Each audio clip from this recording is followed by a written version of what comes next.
ሰላም ቅዱሳን እንደምን አላችሁ? በሁለተኛ ክፍል ደግሞ የእግዚአብሔር ወንጌል ይለውጣል በሚለው ሐሳብ ውስጥ መረዳትና ማወቅ ያለብን ነገሮች አሉ።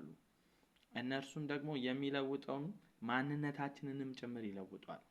ለምሳሌ እኛ አሕዛብ ነበርን፣ እንዲሁም ደግሞ እስራኤላውያን አሉ። ለዚህ ነው ሐዋርያው ጳውሎስ ሲናገር እኔ ግን በወንጌል አላፍርም አስቀድሞ ለአይሁድ ከዛን ለግሪክ ሰው የሚለው አስቀድሞ ለአይሁድ ያለበት ምክንያት የተስፋው ቃል ከነሱ ስለሆነ አባቶችም ከነሱ ስለሆነ እየተነገረው የመጣውም ትንቢቱ መሲሁ ይመጣል፣ አዳኙ ይመጣል፣ ወንጌሉ ይመጣል፣ ያድናቸዋል፣ ኃጢአታችሁን ይቅር ይላል፣ የእግዚአብሔር የዘላለም መንግስት ይመሰረታል የተባለው ለአይሁዳውያን ስለሆነ ለግሪካውያን ደግሞ በእግዚአብሔር በዘላለማዊ ሚስጥር ውስጥ ግሪካውያን ማለት ባጭሩ ሮምን ነው። ማለትም አሕዛቦችን ማለት ነው። በአጠቃላይ አሕዛብን ለሚያስተውልም ለማያስተውልም ዕዳ አለብኝ ይላል እና ለአሕዛብ ነው። አሕዛብ በእግዚአብሔር በዘላለም ሚስጥር ውስጥ በእግዚአብሔር ወንጌል በዚህ በሚለውጠው በእግዚአብሔር ወንጌል እንደሚድኑ እና እንደሚለወጡም እግዚአብሔር እቅዱ ነበር፣ ፕሮግራሙ ነበረ። በማን ለመጠቀም ፈለገ? በአይሁዳውያን በእስራኤላውያን መጠቀም ፈለጉ። ሆኖም ግን እነሱ አልወደዱትም፣ አልተቀበሉትም፣ አልፈለጉም። ግን እግዚአብሔር አሁንም አልተውም። አስቀድሞ ለአይሁድ ከዛ ለግሪክ ሰው ብሏል። ለሚያስተውልም ለማያስተውልም ዕዳ አለብኝ።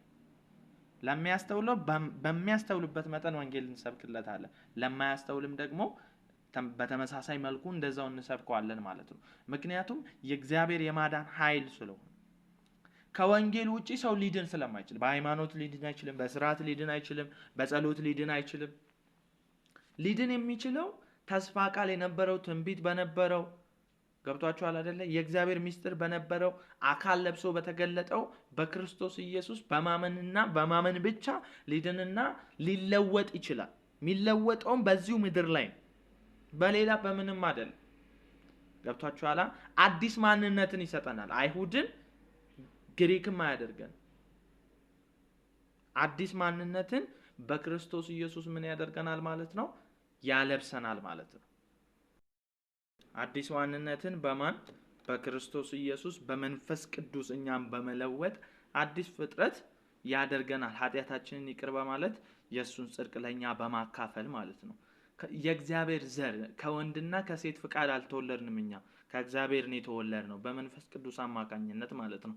ይህ ታላቅ ምስጢር ነው። ይሄ ስጋና ደም ሊረዳው አይችልም። ይሄ የእግዚአብሔር መለኮታዊ ዘላለማዊ ምስጢሩና እቅዱ ነው በክርስቶስ ኢየሱስ የተፈጸመው። ስለዚህ አንዱ ማንነታችንን ይለወጠው።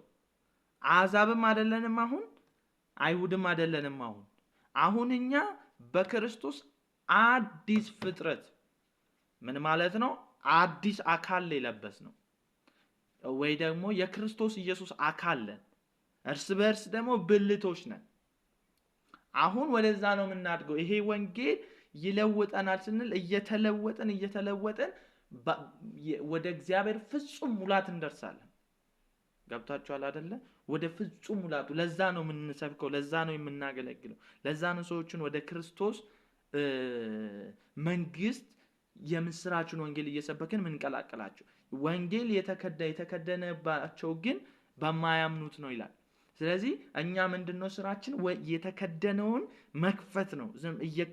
እየከፈትን ለሰዎች ወደዛ ወደ እግዚአብሔር የወንጌል ክልል ውስጥ ወደሚለውጠው ለውጥ ወዳለው ውስጥ ማንነታቸውን ህይወት ወደሚቀይር ወደዛ ማምጣት ነው። ከክርስቶስ ጋር ታረቁ የምንለም እንድራሴዎች መልእክተኞች ነን። እኛ ራሱ ደብዳቤዎች ነን ይላል። ግልጽ ደብዳቤዎች የምንነበብ።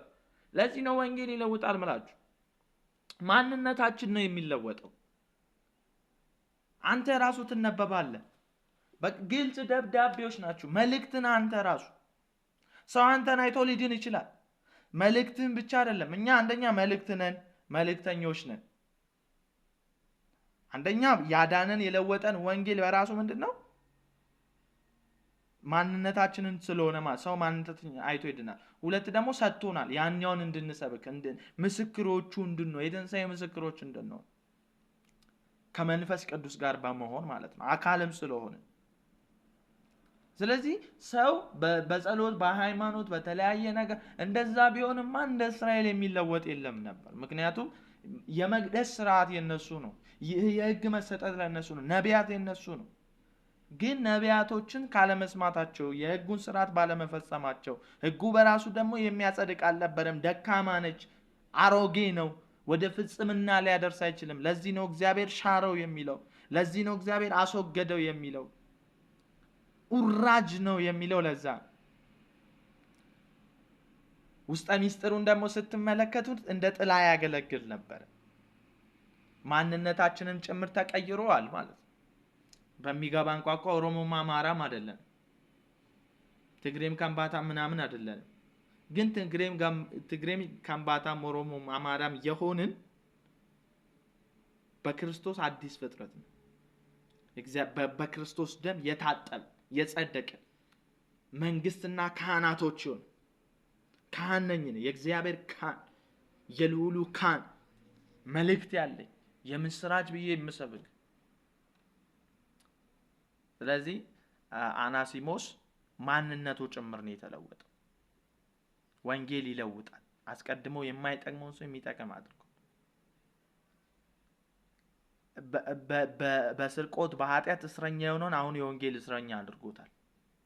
መጀመሪያ ባሪያ የነበረውን አሁን ልጅ አድርጎታል። ልጄ አለው። መጀመሪያ ባሪያ ስለነበር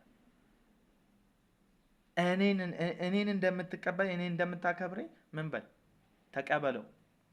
እዳ ካለበት እኔ ከፍለ ወንጌል እዳን ሁላ የሚከፍል ነፃ የሚያደርግ በቃ ገብቷችኋል አይደለ? ከዛ በኋላ በእግዚአብሔር ዓለም ስርዓት ውስጥ መኖር፣ በፍቅር መኖር፣